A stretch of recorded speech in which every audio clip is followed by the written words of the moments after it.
Labadiena visiems, kurie stebi mūsų vaiko teisių gynėjų YouTube kanale arba klausosi Spotify kanale. Mes šiandien kalbėsim sudėtingą ir labai drauge svarbia tema.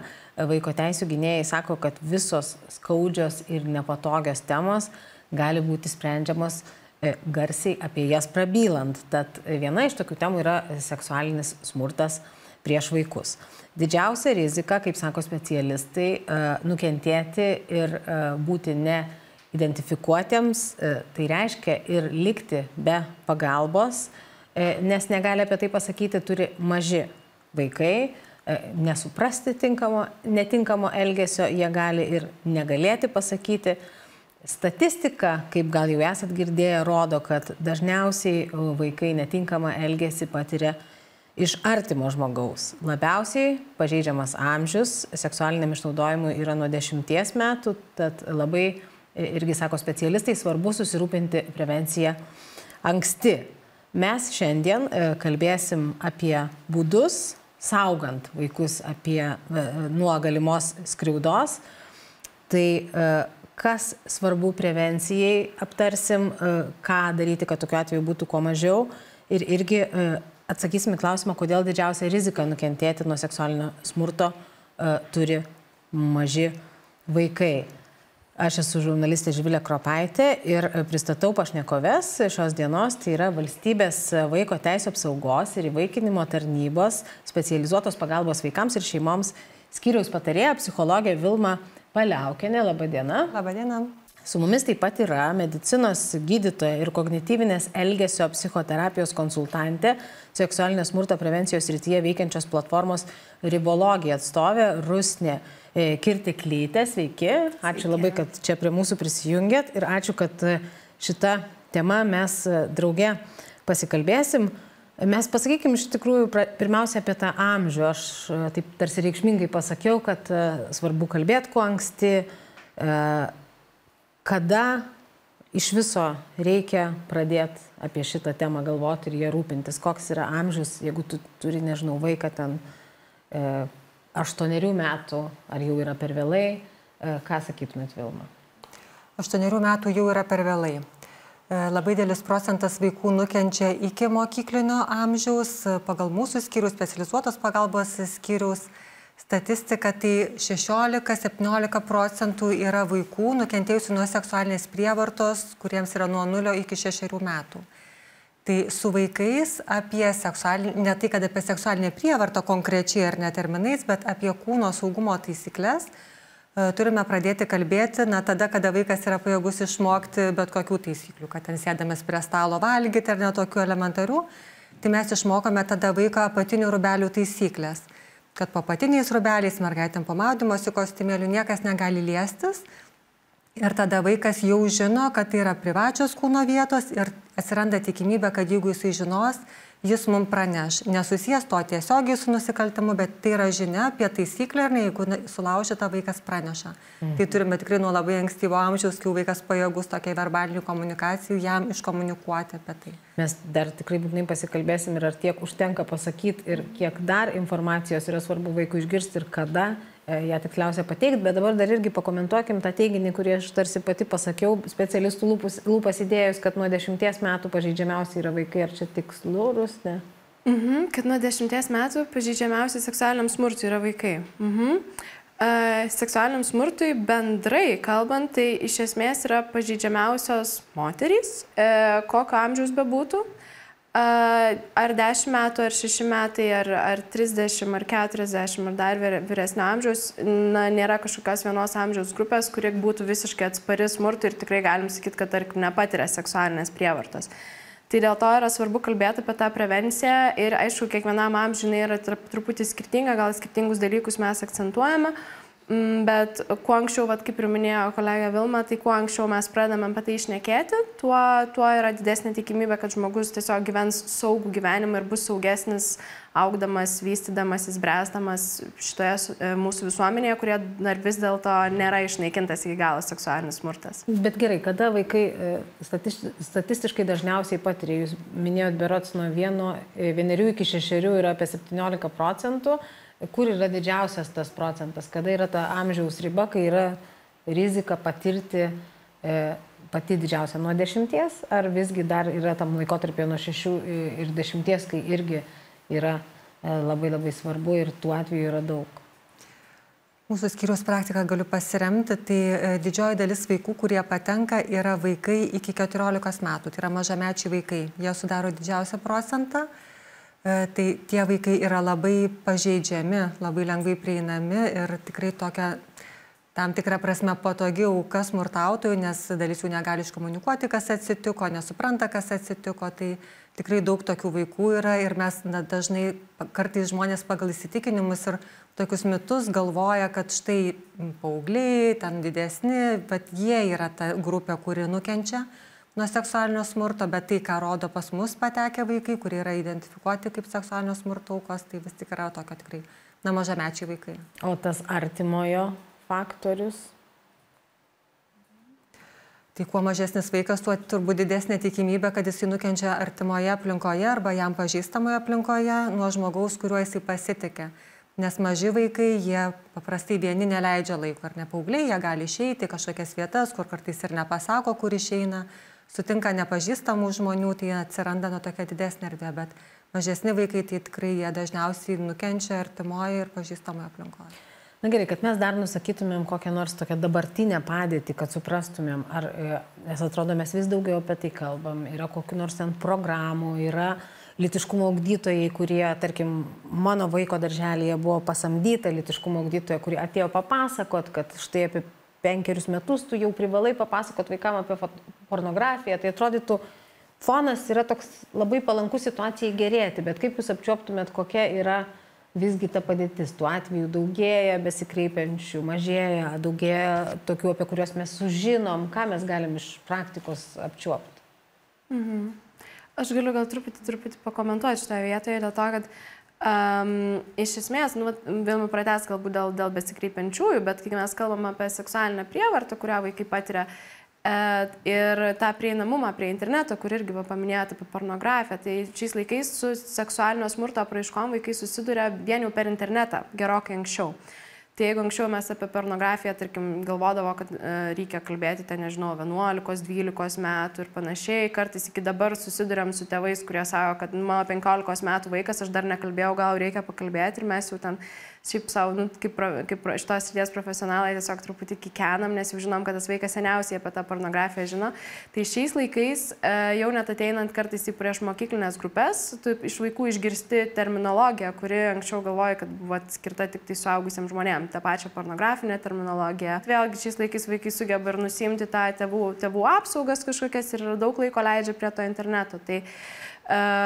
Tai tiesiog, kuo anksčiau mes pradedam kalbėti su vaikais šitomis temomis, kartu užtikriname, kad jeigu, kad mano vaikas galbūt net neturi prieigos, bet tai gali būti, kad kažkokioje darželyje arba pradinėje mokykloje jo draugai turės prieigą kažkokią prie interneto ir kažką parodys. Tai šitoje vietoje yra, kuo anksčiau kalbamės, tai yra tuo didesnį tikimybę apsaugoti vaikus. Vilma, dar prie bandymo statistikos susigraibyti arba apčiuopti, kokia dabar padėtis, gal jūs galite irgi pakomentuoti, ar yra kokia nors gerėjimo arba blogėjimo, ar viskas daug maž panašiai išlieka kurį laiką?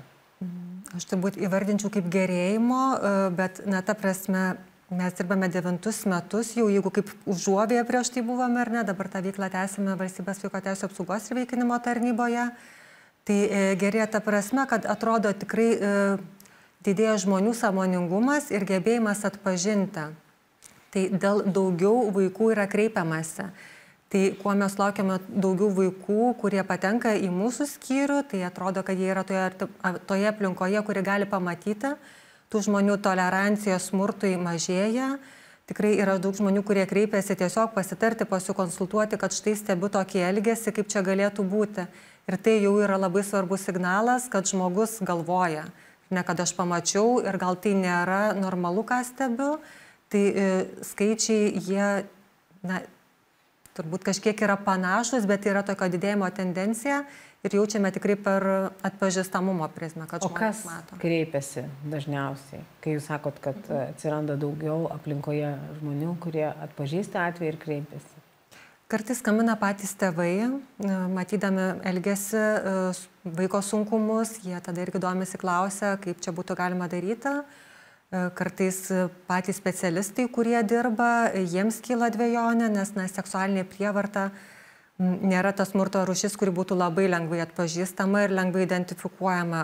Niuansai kartais gali būti labai subtilūs arba apskritai, itin sunkiai pastebimi, kartais net nepastebimi turbūt. Bet tai čia tada kalbam apie specialistus, kurie, tarkim, dirba su vaiku dėl kokio nors kito atvejo, tarkim, nežinau, tam blogas elgesys ir bekalbant pamato, kad čia galimas atvejis yra seksualinio smurto galbūt ir tada kreipiasi į jūs. Švietimo įstaiga gali būti, tarkime, jie mato vaiką kiekvieną dieną, ar tai būtų darželis, ar mokykla, ar gal kažkoks būrelis, kur vaikas eina, jiem kyla įtarimas, kad yra galbūt kažkas ne taip ir kartais tikrai žmonės, net ir neturėdami specialiųjų žinių, jie jausmų pajaučia ir tą pamatavimo jausmų tikrai svarbu gerbti ir jį priimti kaip signalą, kad jeigu jau man atrodo, kad kažkas yra ne taip, tai tikėtina taip gali ir būti, tai tada tikrai svarbu pabandyti suprasti, kas vyksta, iš kur pačiam viduje tas impulsas ateina, tikrai pastebėti. Gerai, tai pamatavimas jausmų, tada toksai lyg ir neįprastas,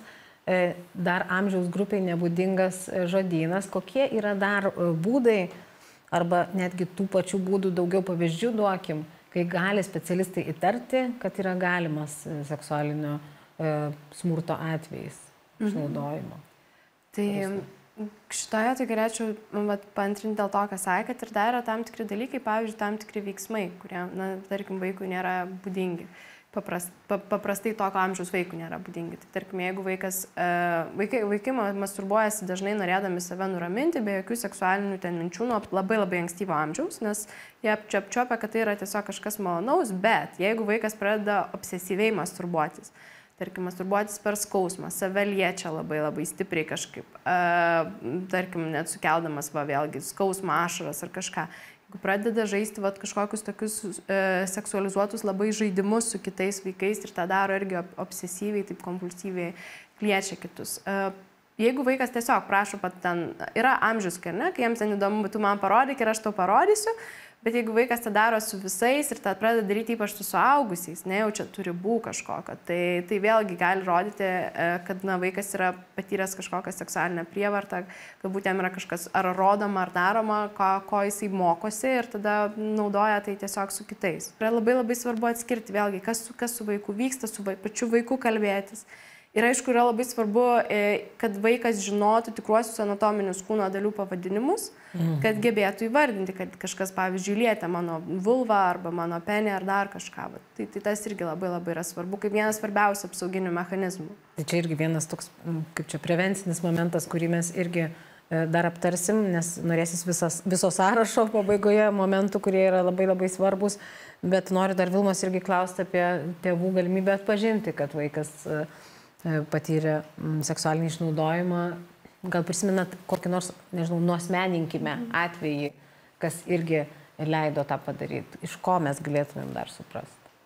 Signalų yra įvairių ir nemažai. Tai ką kalba Rusnė, yra tokie labai aiškus. Kai mes matome seksualizuotą elgesį, tai tikrai yra labai ryškus signalas. Ir papildant ar net pasikoreguoti vaikas negali, toj vietoj niekaip nepakeičia to elgesio, tikrai pavyzdžiui, turi žinių apie seksą, kur suprantam, kad vaikas tokiam amžiui neturėtų turėti, tai irgi neaišku, iš kur jisai gavo, galbūt nenusikalstamų, tiesiog kažkokių netinkamų kelių, bet jau kyla signalas ir kai mato, kaip ir tėvai ar ne, kaip ir minėt masturbacijas, tai jie tada atkreipia dėmesį, kad kažkas yra negerai. Tai kartais ta masturbacija nėra vaikui sunkumas, tiesiog skirta prieš miegą nusiraminti, bet kartais tai yra sunkumas. Kai ir darželėje, pavyzdžiui, auklėtojai sako, kad nuolat ar ne kiti vaikai eina žaisti, o štai šitas vaikas, jisai tik tais tuo ir užsiema, tai čia labai tokie ryškus, aiškus.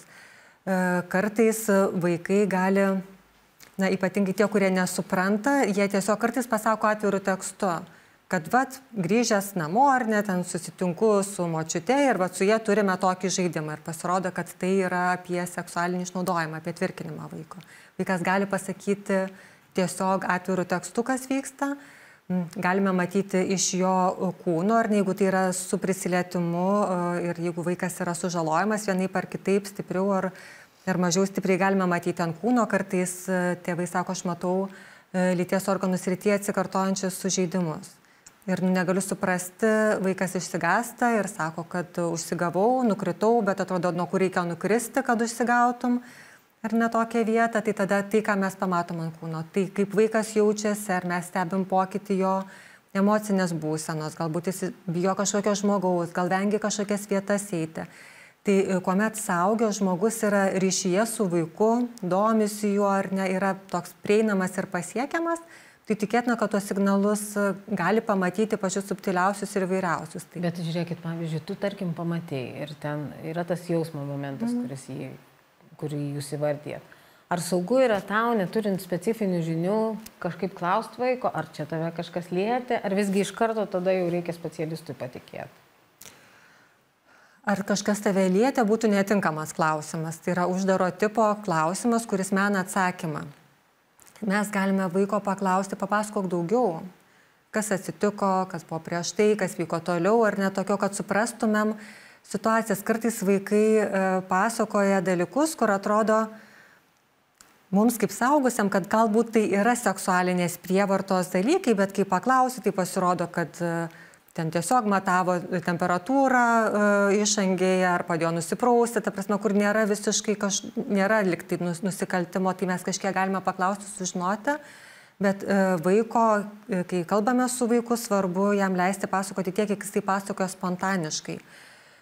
Netikslinant, neužduodant atsakymą menančių klausimų, pavyzdžiui, ar tau skaudėjo, ar tau kraujavo, vaikui galbūt visiškai to nebuvo ir paskui jam yra neramu, kad tai niekas nepatikės, nes man nebuvo to, ko mama klausė. Nes vaikai tikrai bijo, kad jais nepatikės ir vaikai neturi kaip įrodyti prievartos, ar ne? Kartais jie tikrai neturi ir yra vaiko žodis prieš suaugusiojo žodį, jeigu jį tik lietė, ar jam rodė, ar kažkokios nešvankios kalbos apie seksą, nelieka jokių įrodymų. Tai vaikui tada tiesiog turi patikėti, o vaikui baisu, kad jo nepatikė. Bet čia mes kalbam apie kokio amžiaus vaikus, nes aš, pavyzdžiui, galvoju dabar apie kokį 6-metį. Kažin, ar jis tiek žingsnių numato į priekį, kad juo tikės ar netikės, ar čia kažkokie intuityvūs dalykai? Čia turbūt ne apie numatymą, bet, kaip sakot, apie intuityvius dalykus ir vaikai yra suvokiami kaip nepatikimi pranešėjai ir mes turbūt kartais tą net nejausdami išprovokuojam ir, tarkime, vaikas sako, aš nenoriu eiti darželį, nes man skauda galva. Nieko tau neskauda, tu nenori eiti darželį. Tai mes jau nepatikėjome. Ar nusiploviai rankas, nusiploviau, kur nemačiau, kad nusiplautum. Ar ne? Tai per tokius paprastus buitinius dalykus mes suformuojam vaikui, kad nelabai tavim tikim, tu esi vaikas ir nerimta, ką tu pasakei. Tai tikrai vaikai bijo, plus yra labai didelė gėda prisipažinti, kas atsitiko, jeigu jis suvokia, kas atsitiko, nes ką tai reiškia apie mane, vaikas egocentriškai mato pasaulį. Tai aš esu blogas, aš padariau kažką netinkamai, ne taip apsirengiau, ne ten nuėjau, nereikėjo to daryti ir nėra aš esu kaltas. Kiek, Vilma, tai apsunkina atpažinimą ir pagalbą, jeigu tai yra artimos aplinkos veikėjas? Apsunkina ir atpažinimą, ir sureagavimą, tai tuo pačiu ir pagalbą.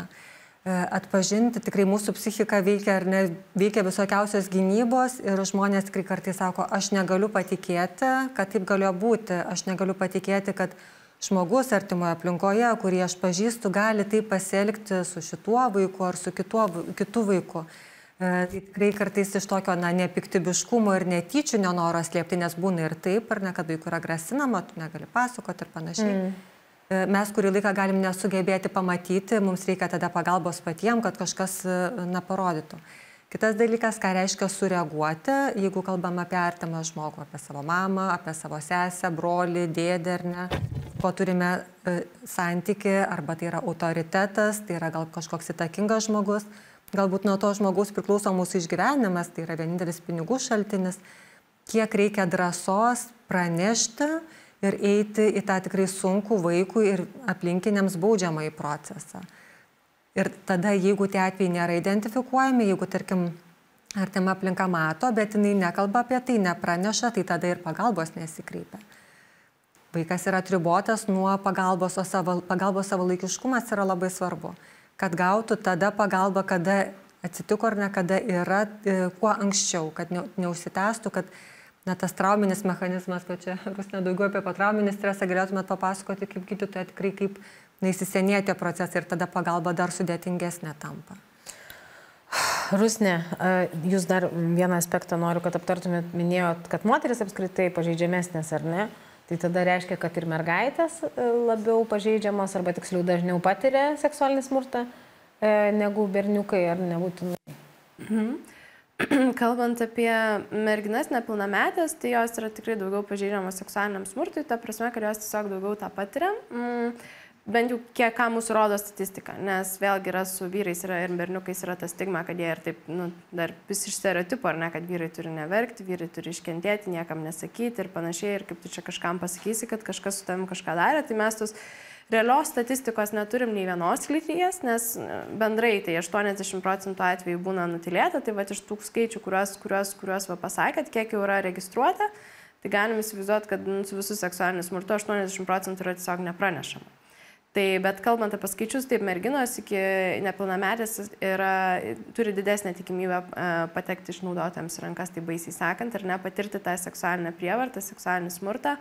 Ir va, irgi labai teisingai, kas buvo paminėta, dažniausiai tai būna ne kažkokie nepažįstami žmonės, kažkokie tamsus dėdės pikti iš pakampių, bet tai dažniausiai būna absoliučiai artimos aplinkos žmonės ir su kuriais jos būna susijusios kažkokiais, kaip ir minėta, santykiais, pavyzdžiui, kad tai gali būti kažkoks šeimos narys, nuo kurio jos priklauso, arba kartais tai gali būti koks artimas dėdė ar kaimynas, kuris pasako, kad jeigu kažkam pasakysi, tai nežinau, ten pavoksiu tavo sesutę arba kažkaip pakenksiu tavo mamą ir taip toliau.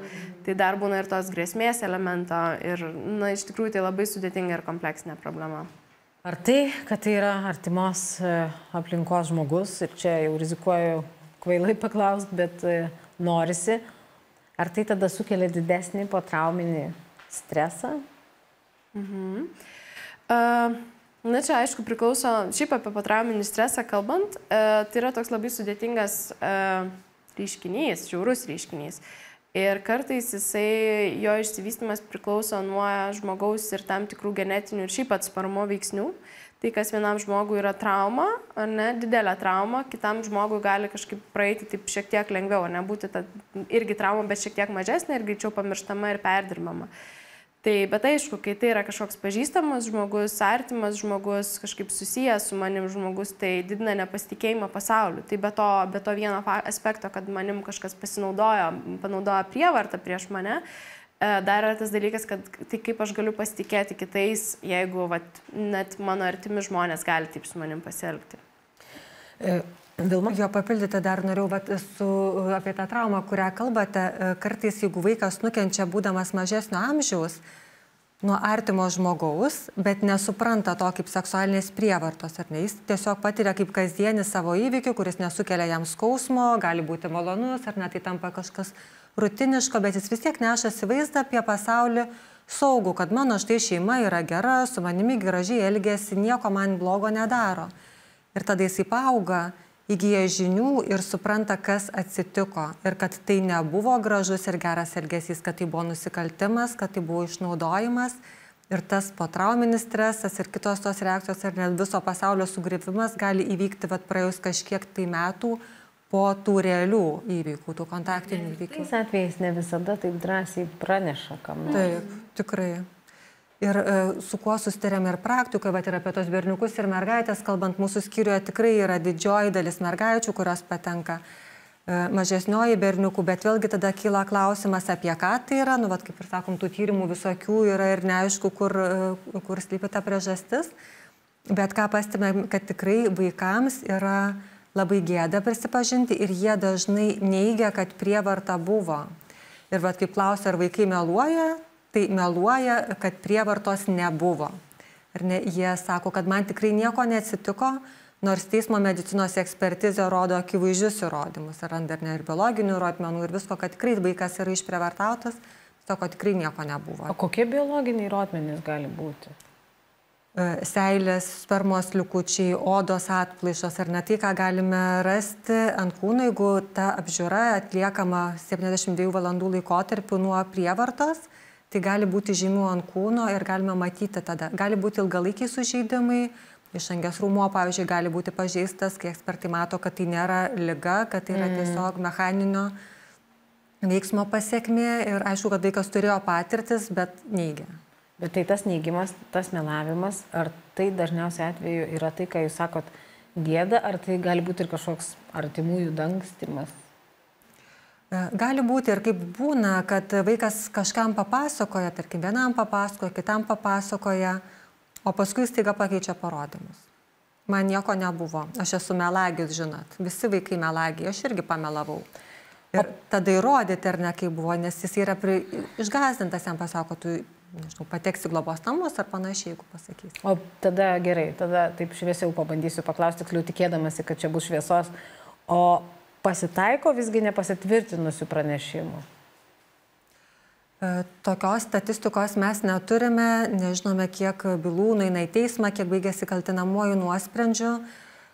Tačiau tikrai būna taip, kad vaikas yra nukentėjęs, bet įrodyti nėra kaip. Ir tada nukentėjęs vaikas, ar ne, mes jam pagalbą turim teikti, bet teisingumas atstatytas negali būti, nėra įrodymų. Ir ypatingai, jeigu kalbame apie mažus vaikus. Pavyzdžiui, jeigu vaikas nukenčia iki 3 metų, jis gali nieko neprisiminti, negalėti iškomunikuoti, bet per elgesį reiškiasi ir mes matome pasiekmę, bet priežasties niekaip negalime užčiuopti. Tai šitie nusikaltimai yra itin sunkiai rodomi ir, kaip ir minėjau, dalis atveju yra tokie, kad vaiko, ypatingai jeigu sutrikusio, žodis prieš suaugusio autoritetingo žmogaus žodį, tai tada ar ne kuo labiau tikima ir kaip teisėsauga veikia profesionaliai ir jie turi surinkti įrodymus nusikaltimo, ar ne, negali apkaltinti žmogaus už tokius sunkius nusikaltimus, neturėdami pagrindo. Tai... Dabar dar vienas toks labai naivus klausimas, ar tada gali neturėti raidai, emociniam stabilumui pasiekmių seksualinis išnaudojimas, jeigu tu jo taip ir nesupratai? Čia toks labai geras klausimas. Vėlgi, labai daug kas nuo mūsų adaptaciniai mechanizmai, mūsų psichikos, tai mūsų psichika veikia iš viso yra labai individualu, labai nulemta ir genetikos ir aplinkos veiksnių. Ir tikrai būna tokių atvejų, kaip pavyzdžiui, vaikas atrodo, kad net neatsilieka nuo klasės, puikiai mokosi, žiauriai gražiai viską daro, ten būna koks klasės seniūnė ar seniūnas, susiranda darbą ir, pavyzdžiui, turi, tarkim, pirmą kokį rimtą partnerį ar partnerę ir pradeda turėti sunkumų tiesiog santykiuose. Ir tada atkeliauja psichologo arba terapeuto arba terapeutės kabinetą ir sako, kažkaip aš turiu sunkumų su savo partneriu ir pradeda aiškinti žmogaus anamnezę, gyvenimo istoriją ir atrodo viskas žiauriai gražu, žiauriai gerai, ten tėvai žiauriai mylintis, mokyklai sekės gerai, pasiekimai aukšti, pažymiai puikus, darbas prestižinis, partneris nuostabus dabar. Ir tada kokią, nežinau, kažkelintą ten sesiją išlenda toks sakinys, kad ai, nu, bet tai mane ten patė vis išnaudoja nuo ten 5 iki 7 metų, aš ten nelabai prisimenu kažko ir tada tu sustoji ir pradėjai aiškintis žmogum, ar jis arba ji tai suvokia kaip smurtą ar kažką ir sako, na taip, aš čia kažkuriuo metu man buvo lyg tai, kažkaip aš supratau, kad gal nelabai gerai, bet aš kažkur išstūmiau į tokius pasąmonės ten tolimiausias, giliausias vietas, kad aš apie tai niekada negalvojau, man tai niekada netrukdė iki dabar, nes dažnai, kai pradedu kurti savo santykius su kažkokiu nauju žmogum, visa tai iš kažkur išlenda, nes, vėlgi tos traumos jos kažkur sėdi, kad ir kai mes giliai nukišam ir kažkur duoda žinoti anksčiau ir vėliau, tai tikrai kartais, pavyzdžiui, pasireiškia tokie dalykai tiesiog suaugusiam amžiui. O vaikai, vėlgi, ypač jeigu vaiko aplinkoje tai yra normalizuojama, sakoma, kad čia viskas gerai, čia iš meilės ar kažkas, nejaučia kažkokio skausmo, tai tikrai tas vaikas gali ir gyventi labai ilgai, galvodamas, kad čia gal viskas ok, gal čia visiems kitiems irgi taip vyksta. Tai vėlgi priklauso nuo to, ką mes priimam kaip normą. Kiti irgi kaip normą priima ten fizinį smurtą, ne? Kad tai tėtis tai turi, tarkim, trenkti per užpakalį ir mušti kitaip, koks čia jis bus tėtis. Tai ir dėja Lietuvoje vis dar mes turim įsišaknyjusią tą smurto kultūrą šiek tiek, kad, net ne šiek tiek, kad tikrai dar daug yra to normalizavimo. Ar tada mes galim daugiau pašnekėti apie prevenciją visgi? Mes pasakėm, kad labai svarbu kalbėti, tarkim, anksti apie tai, ką jūs įvardėjot, apatinių drabužių taisyklę, ar ne?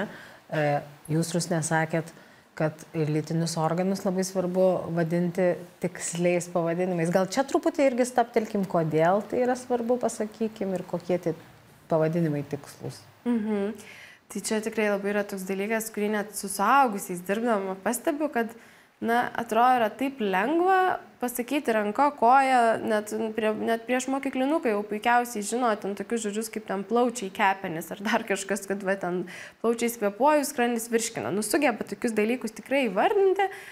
Ir kodėl tai yra svarbu, kodėl kai vaiką mokom, kad čia yra mano nosytė, čia yra mano akytė, ten ausytė, dar kažkas, ar ne, kad mes turim išmokyti tikruosius pavadinimus, ten varpas, eklidės, vulva ir taip toliau. Dėl to, kad, pirmas dalykas, ar ne, yra svarbu vaikui sugebėti įvardinti, jeigu jam tą arba jai tą dalį skauda, arba tiesiog išbėrė, arba tai patino, paraudo, nes krūvas atveju, kai atveža vaikus su ten tikrai išopėjimais, arba ten puliniais, ar dar kažkur klausia gydytojai, kodėl anksčiau nesikreipėt. Sako, tai kad man nieks nesakė, aš neklausiau, nežiūrėjau ir tai va, tai tiesiog nes gėda apie tai kalbėti, vaikas neturi žodyno pasakyti, ką man skauda, paslaptis visiems yra paslaptis, tai reiškia, kas ten vyksta, aš negaliu šnekėti, įsipjoviau ranką, pasakysiu mamai, kažkas ten nutiko su lytinių organų srityje, ašgi negaliu sakyti. Antras dalykas, tai pirmas dalykas, ar ne, tai tokia ligų prevencija, infekcijų prevencija. Antras dalykas tai yra absoliuti seksualinio smurto pirminė irgi prevencija, nes jeigu vaikas gali pasakyti neliesk mano rankos, tai gali pasakyti neliesk mano vulvos, neliesk mano varpos, ar ne? Tai irgi didesnė tikimybė, kad tas žmogus, kuris bandė pasinaudoti vaikų, išsigas, kad vaikas turi žodyną ir galės po to kažkam apie tai papasakot, nes jeigu vaikas vadina peliukais ten gėlytėm urveliais ir nelytinius organus, tai maža tikimybė, kad jis sugebės apie tai papasakot. Ir trečias dalykas, tai vėlgi, kol mes turim žinoti savo kūno organų pavadinimus, viena to, kad suaugus, tai daug didesnė tikimybė tada irgi patirti gėdą, stigmą ir turint savo po to kažkokius santykius, jeigu aš nuo vaikystės buvau skatinamas gėdytis ir bijoti tų vietų ir nevadinti tikraisiais pavadinimais. Tai kaip aš galėsiu pasakyti po to partneriui ar partneriai, kad man skauda, man nemalonu ar dar kažkas. Gerai, čia labai gerai punktais susakėt, bet aš dabar iš karto pagalvojau, kad prevenciškai mums labai svarbu nepamiršti aptart internetinės erdvės kažkokių tai grėsmių, ar ne? Mes šiek tiek užsiminėm apie pornografiją, sakėm, kad net ir nuo 5 metų vaikui papasakot, kas tai yra vertinga. Ir pradedant kalbėti apie tą internetinę erdvę, gal čia tada irgi pasakykim, pavyzdžiui, aš turiu 5 metų vaiką, ar ne, ir aš noriu, kad jam nenutiktų išnaudojimo atveju, kad jisai pamatęs net ir pornografiją, suprastų, kas čia vyksta, ką sakyt, kaip kalbėt, gal iš karto galim duoti kokį nors labai instrumentalų patarimą tėvams, Rusne. Tai ką aš, pavyzdžiui, su vaikais tikrai daug tenka šnekėti per edukacijas, tai pirmas dalykas tai yra kritinis mąstymas, kad tai, ką mes matome internete, televizijoje, žaidimuose, tai nėra tikrovė. Tai net apie kokį Harry Potterį, pavyzdžiui, su vaikais pasiimam sceną iš Harry Potterio ir aiškinamės, tarkim, ar jų jausmai yra tikri, ar čia tik aktoriai, ar jų apranga yra tikra, ar juos taip aprengia režisierius ar režisierė. Ar tai, kur jie yra, pavyzdžiui, ne, ar tai buvo filmuota per tą sekundę ir viskas, kas čia vyksta ir yra tą sekundę, ar čia galbūt mėnesį jie filmavo visą tai. Ar čia yra kažkokių pagražinimų. Tikrovė, žodžiu, pratint vaikus atskirtą tikrovę nuo netikrovės ir lygiai taip pat aiškint, kad egzistuoja suaugusiems skirtas turinys, kuris yra skirtas suaugusiems ir kuris nėra skirtas vaikams ir kad tam yra priežastis. Ir tai mažina tada tikimybę, kad kai vaikas kažką pamatys, kad jis priims tai kaip tikrovę, nes tikrai susiduriam labai daug atvejų, kaip berniukai tenai ypač prisižiūrėjo tos pornografijos, tai jie pradinukai, ketvirtokai sako, tai visom moterim patinka, kai jie daužo per užpakalį, pavyzdžiui, ne? Ir jie daužo tą savo klasiokas per užpakalį. Ir tu supranti, kad tai yra iš tos pornografijos atėjo. Tai vėlgi, kad jie atskirtų, kad ne viskas, ką jie mato, yra tikra, kad nebūtinai taip veikia pasaulis, kaip jie gali pamatyti ir kad sugebėtų skirti suaugusiems skirtą turinį ir atskirti savo ribas, ar ne? Kad aš galiu pasakyti draugui ar draugai, net jeigu visa klasė žiūri, aš galiu pasakyti, man nemalonu, aš nenoriu to matyti, tai yra suaugusiems skirtas turinys, ne man šiuo metu. Vilma. Ir papildyčiau dar apie kritinį mąstymą, mes irgi turime programą vaikams edukacinę, tai čia pagrindinis dalykas turbūt yra ir mūsų daugiau yra apie elgesio netinkamo atpažinimą. Ir kad vaikas pagalvotų, ir tarkime vaiko klausėme situacijos, padėti nusiprausti broliui arba seseriai. Tai čia galima, ar čia reikia sudvėjoti, ar čia yra draudžiama. Ir iš vienos pusės atrodo, kad tai galima, taigi mano sesutė ar broliukas, aš padėsiu ar ne, bet vaikas turi pagalvoti savęs paklausti, o kodėl reikia tos pagalbos. Gal tikrai tas sesuo ar brolis susilaužė ranką, dabar negali. ar apie ką čia yra, ar net. Jeigu jisai negali pats, tai suprantama, bet jeigu jisai gali ir prašo, nes tikrai daug yra seksualinio išnaudojimo, kuomet ir nukentėjęs yra vaikas, ir išnaudotojas yra vaikas. Ir šeimoje ypatingai tada sudėtingos situacijos, kai vienas vaikas išnaudoja kitą vaiką, kaip būti ar ne, kaip apsaugoti tuos vaikus. Irgi, kad vaikai kiekvienoje situacijoje prieš kiekvieną situaciją pagalvotų, kas tai yra tokio kritiško elgesio ir tada ir su tuo atpažinimu mokome atpažinti netinkamą elgesį, nepavojingą žmogų ar pavojingą kažkokią situaciją, bet netinkamą elgesį, kuris gali ateiti tikrai iš bet kokio žmogaus ir paties artimiausio. Tai va čia prie to mąstymo prideda. O tėvam dar tada kokį priminimą, pavyzdžiui, tai, kad tiek daug nuotraukų, kartais ir nuogų kūdikių atsiduria socialiniuose tinkluose, arba tiesiog veidų mažamečių vaikų, kiek tai yra irgi nesaugu ir būtent apie seksualinį išnaudojimą temą kalbant. Tai čia yra tikrai labai toksai svarbus dalykas, kurį paminėjo dėl to, kad šiais laikais mes turime visą galį internetą ir kad iš esmės ir yra sakoma, kad vieną kartą ką įkeliai, tai jau net jeigu ištrinsi, tai vis tiek lieka visiems laikams. Ir turim labai labai galingų technologijų, visokių deepfake'ų ir ko tik nori, ir dirbtinio intelekto, kurie gali sukurti. Jeigu, pavyzdžiui, aš keliu daug savo vaiko nuotraukų iš įvairių kampų, tai didesnė tikimybė, kad kažkoks žmogus galbūt paims tas mano vaiko nuotraukas ir iš jų padarys kokį nors pornografinį filmą. Bet jeigu veido taip niekad ir neįdėjau, tai gal palengvina aplinkybės. Na, jeigu veido, tai tikrai palengvina aplinkybės ir čia Vilma galės papildyti, bet iš tikrųjų tikrai labai daug atvejų yra, kai net vaikai patys sugeba panaudoti, čia jau gal truputį tik vyresni, tas technologijas ir padaryti, priklijuoti ten kokios klasiokas ir klasioko veidą prie kokio pornografinio turinio. Tai vėlgi tėvai turėtų labai saugoti savo vaikų privatumą. Ir kitas dalykas, vėlgi vaikas užaugęs, ar ne, jam gali būti, kad visiškai nebus malonu žinot, kad jo ten 100 nuotraukų mažyčio ir ten galbūt net iš viso nuogo ar nuogos sklando kažkur internete, kur gali bet kas jas prie jų prieiti. Ir kai mes vėlgi kalbam apie žmonės, kurie užsiima seksualiniais nusikaltimais, jau čia pasitenkinam matydami ten jaunesnius vaikus, tai kiekvieną kartą, kai keliu nuotrauką savo vaiko, aš iš esmės darau tokią kaip ekspoziciją to vaiko privatumui ir bet koks žmogus gali prie to prieiti. Ir tikrai čia yra mitas, kad tik tai mano draugai ir ten dar kažkas, tikrai ne. Internetas visgi nėra tokia saugi ir privati vieta, kaip atrodo. Vilma. Ir kitas pavojus čia yra, šalia to, ką pasakėte, smurtautojas įgyja žinių apie vaiką, tarkim, jisai gali stebėti jūsų profilį ir žinoti, kad jūs lankotės ten, vaikas mėgsta tą, jisai galbūt iš nugaros su kapišonu ir nematomas, ar su ten širdelė ant veidelio, bet jau yra informacijos apie jį ir kuomet yra traukiami į tinklus, į kontaktą, pavyzdžiui, ir neprisistato, kad tai yra tokio pačio amžiaus mergaitė, nors iš tiesų tai vyras ar ten moteris, kuris smurtauja, išnaudoja vaikus, jinai turi, ta prasme, tas smurtautojas turi informacijos apie vaiką, žino, ką jisai mėgsta, žino, kur jisai gyvena, jam lengviau manipuliuoti, lengviau apsimesti, lengviau įtraukti vaiką. Jeigu jis yra pažeidžiamas, ypatingai tada užmezga emocinį santykį per jam svarbius dalykus ir taip vaikas gali atsidurti ir kaip prekybos žmonėmis auka, ar seksualiniam išnaudojimu, ar ten neteisėtam darbui, ar visaip kaip kitaip įtraukti, tai mes keldami nuotraukas vaiką padarom pažeidžiamesnį, nes tikrai nežinom, kur kas gali panaudoti, kokiu tikslu. Tai dar vienas tada prevencinis momentas, tiesiog išvis nekelti vaikų atvaizdų ir informacijos apie vaikus į socialinius tinklus. Ką mes dar galim pasakyti prevenciškai? Ką daryti, kad mūsų mažamečiai arba didesni vaikai nepatirtų seksualinio smurto. Šitoje vietoje dar, be to, ką minėjom, ar ne, be nuotraukų, be mokymo tikslių anatominių pavadinimų, dar yra labai labai svarbu kalbėti su vaikais apie ribas. Ir nuo pat labai ankstyvo amžiaus, nes net ir vaikui keičiant sauskelnes jau galima pradėti ten sakyti, aš dabar, ar galiu tau pakeisti sauskelnes, aš turiu dabar pakeisti sauskelnes, ne, atsiklausti vaiko to tokio kaip ir sutikimo.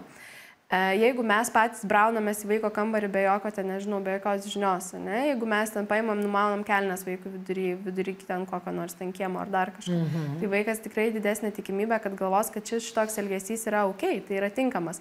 Dar vienas irgi tikrai, apie ką su vaikais, kai pradedam šnekėti apie ribas, ypač jaunesnio amžiaus, ką vaikai išsako kaip nuoskaudą labai didelę.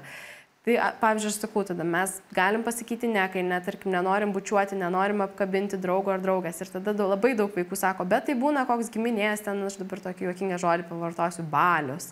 Ir mama man arba tėtis sako, ten nueik ir pabučiuok tą dėdę arba atsisėsk ant kelių ten tetai. O aš nenoriu, bet aš negaliu pasakyti mamai arba tėčiui ne ir ten bus liūdna, ten tam dėdį, tetai, seneliui, kad aš jo nebučiuosiu. Ir šitoje vietoje tikrai, suaugę turi pasitemti, nes nėra gerai vaikui aiškinti, ką tu turi bučiuoti, ant kieno kelių turi sėdėti ir panašiai, nes taip mes irgi pažeidžiam vaiko teisę į ribas ir vaiko teisę į pasakymą ne. Tai jeigu mano kūnas, ta prasme, gali būti bet kuris žmogus jį bučiuoti ar imtis mane ant kelių, tai reiškia, kad, jeigu nebūtinai galbūt dėdė ir teta, galbūt ir dar kažkas, ne?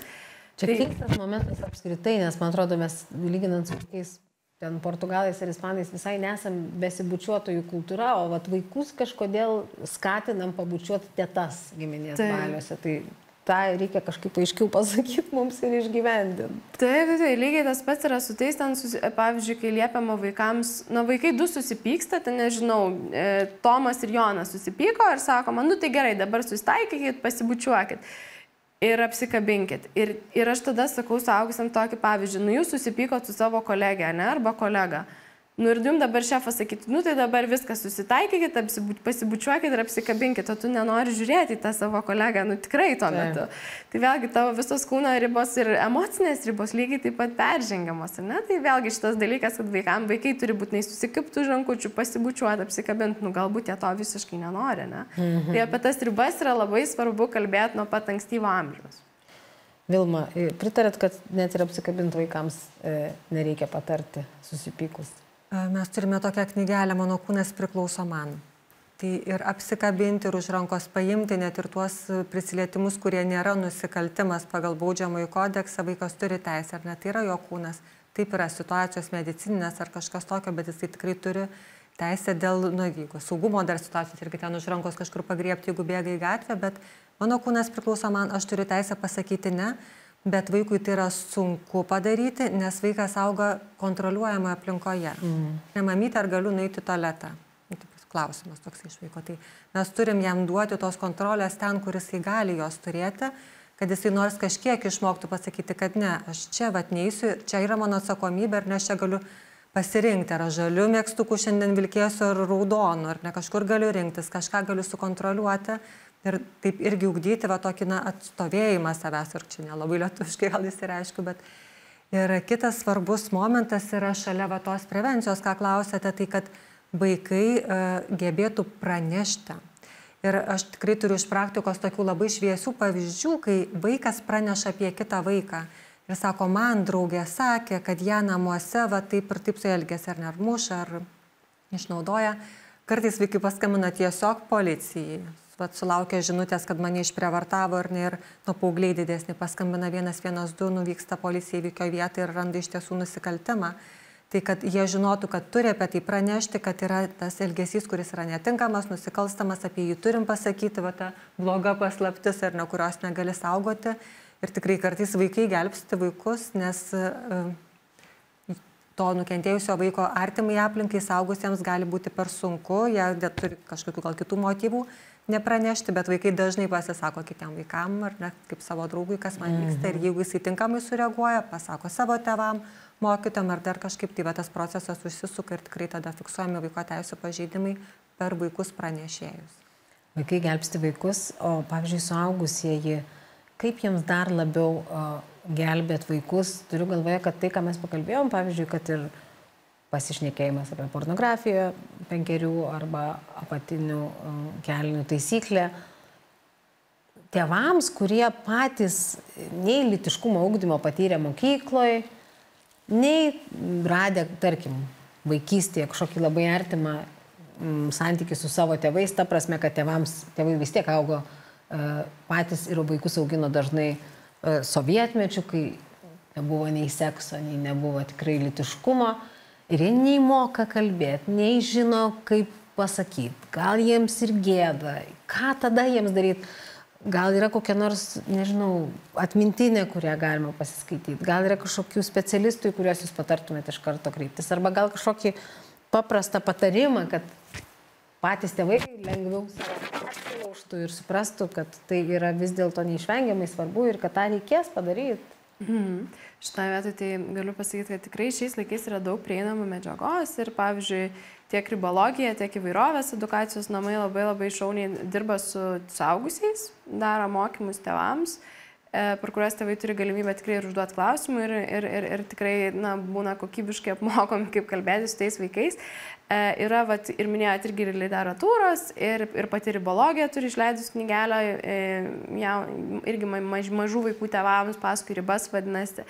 Ir dar kas yra labai svarbu, yra tiesiog nebijoti kalbėtis, dėl to, kad tėvai įsivaizduoja, kad aš pradėsiu kalbėtis ir tada manęs kažko paklaus, aš nežinosiu ir viskas, aš viską sugadinsiu. Tai yra labai normalu visko nežinoti šitose temose ir pasakyti vaikui, kad žinai, aš dabar nežinau, kaip iš tas atsakyti, aš pasidomėsiu ir tada sugrįšiu pas tave. Tai irgi yra visiškai normalu, nereikia su vaiku pašnekėti ten per vieną kartą prisidimą, nežinau, visų 100 įmanomų temų, ten, nežinau, nuo pornografijos iki ten galbūt ten kažkokių ten fetišų ar dar kažkokių žodžių baisių, kurie gąsdina ten tėvus, ypač paauglių tėvus, kurie paaugliai jau susiduria su šitais žodžiais.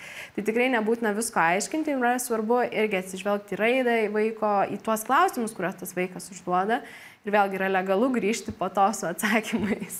Legalu, bet turbūt ko labiausiai noris tą akimirką, tai automatu tiesiog sakyt, ką nors, ką ir pats girdėdavai. Man atrodo, kad labai retai tėvai gali susilaikyti nuo komentaro, kuris jiems kažkaip automatu kyla iš išmoktų dalykų. Bet, žinot, yra labai šviesus momentas tame, ką jūs sakėte klausimą formuluodama, kad tėvai, kaip ir supranta, kad jie nežino ir nemoka. Tai jeigu jau suprantu, kad nežinau, nemoku, man yra labai baisu, galiu savo tą įvardinti kaip sunkumą, kurį kaip tėtis ar mama patiriu, tai jau yra pradžia, nuo to viskas ir prasideda. Tada galiu eiti į ribologiją, galiu eiti į įvairovės namus ar kažkur kitur ieškoti informacijos, gal jeigu tiek yra pažeista, tėvai irgi turi visokių patirčių, kad negaliu apie tai pasikalbėti, tai gal yra kažkoks kitas saugus asmuo, su kuriuo vaikas gali pasikalbėti ir tikrai pritarčiau, kad nereikia 5-mečiui ten, nežinau, pornografijos rodyti ir visko išpasakoti, ar ne mes atsakom į klausimus, kurie vaikams rūpi. Be abejo, jeigu 5-metis pamatė kažkokius vaizdus, mes jam turime paaiškinti, bet šiaip atsakom į klausimus, kurie rūpi vaikui, kuriuos jis kelia ir jeigu tai nėra nuo seksualinės prievartos nukentėjęs vaikas, tikėtina, kad aiškių, trumpų mūsų atsakymų užteks. Nes vaikai žinias apie seksualinį gyvenimą irgi taip susilipdo po truputį. Čia šiek tiek išgirsta, čia, tikrai 5-mečių turbūt ir jūs nemokote, ar ne, kažkokių atvirų seksualinių dalykų. Tai mes po truputėlį, iš pradžių su savo kūnu susipažįsti ir tas žinias suformuoja per laiką. Tai tokį irgi turim jausti tą ribą, kiek vaikui pasakoti, edukuoti 7-metį apie seksą rodant pornografija, tai nėra tinkama akademinė priemonė. Aš dar tik tai papildysiu, taip, tikrai iš viso ten kažkokių dalykų rodyti vaikams, tikrai, dievai, bet įsivaizduoju, aš turėsiu parodyti atvirų kažkokių seksualinių dalykų. Tikrai niekas tikrai to nerodo ir iš viso lytiškumo ugdymas, kas labai irgi daug tėvų bijo to ir mokyklos, ir tos gyvenimo įgūdžių programos, ar dar kažko, ar darželiuose labai bijo, nes įsivaizduoja, kad kažkas bus rodoma vaikams. Kažką ten vaikai sužinos, kažkokio baisaus skirto suaugusiems, tai jokių būdų. Vaikai ir yra vaikai, jie turi sužinoti dalykus, bet atitinkančius jų raidą. Ir kokie klausimai kyla, tokius atsakymus ir gauti. Tai dėl to mes ir su vaiku yra labai svarbu kalbėtis tinkamą, amžių atitinkančią kalbą, apie tam amžiui skirtus dalykus ir paaiškinti, kas yra skirta vyresniems žmonėms, suaugusiems žmonėms, ar ne, ir kas nėra tinkama. Vėlgi nuo tinkamų, netinkamo prisilietimų iki tinkamo, netinkamo turinio. Tai tikrai reikia nebijoti su vaikais kalbėti šitom temam, bet irgi jokių būdų neužsimti tokiais dalykais, kaip kažkokiais ten vaizdų demonstravimais arba pradėjimas aiškinti 5-mečiui apie kažkokius tenai baisius dalykus. Tai va. Bet tam tada tėvams reikia daug žinių ir edukacijos, nes kai klausai jūsų, tai reikia žinot, kas tinkama, reikia pajust. Tai čia irgi man primena, pavyzdžiui, kai, nežinau, gimsta vaikas ir tu iš pradžių turi pajust, kada jau per didelė temperatūra, gal tada čia matuot, juk iš pradžių tu nieko nežinai, tas jausmas atsiranda kaip įgūdis, tai čia irgi tas pats tu turi skaityti, domėtis ir tik tai tada jau atsiranda tie pajutimai. Kartais turime įvardinti tai, kas yra akivaizdu suaugusiam, bet suprasti, kad vaikui neakivaizdu. Suaugęs žmogus žino, kad po kelnaitėmis liestis negalima, bet jis nepasako to vaikui. Ne dėl to, kad nežino ir neturi universitetinių kažkokių specialių žinių, jisai neįvardina, nesugalvoja, kad galima įvardinti. Tai tam tikrus dalykus, kurie tiesiog yra akivaizdus, vaikam nėra akivaizdus ir mes turime pasakyti. Bet bendras vis tiek mūsų turim svarbus momentas, kurį jūs sakot, bet nepamiršt ir patys domėtis ir jeigu jaučiam, kad trūksta žinių, tai ir platformas kai kurias įvardijom, jeigu matom nusikaltimą, galima, turbūt, kad ir į vaiko teisės paskambint visada galima. Taip, tikrai taip. Tai gerai, čia tada ir dėkime akcentą, tikiuosi, kad privardinom visą sąrašą prevencinių momentų ir eigą, kaip gali būti, jeigu vaikas galimai patyręs seksualinę prievartą. Irgi pasakėm ir daug labai svarbių aspektų aptarėm, tai aš labai dėkoju nuostabiom dviem pašnekovėm, Valstybės vaiko teisių apsaugos ir įvaikinimo tarnybos specializuotos pagalbos vaikams ir šeimoms skyriaus patarėjai psichologijai Vilmai Paliaukienei ir taip pat medicinos gydytojai ir kognityvinės elgesio psichoterapijos konsultantai seksualinio smurto prevencijos srityje veikiančios platformos Ribologija atstoviai Rusniai ir Tuklytei. Tai labai ačiū, kad čia buvot.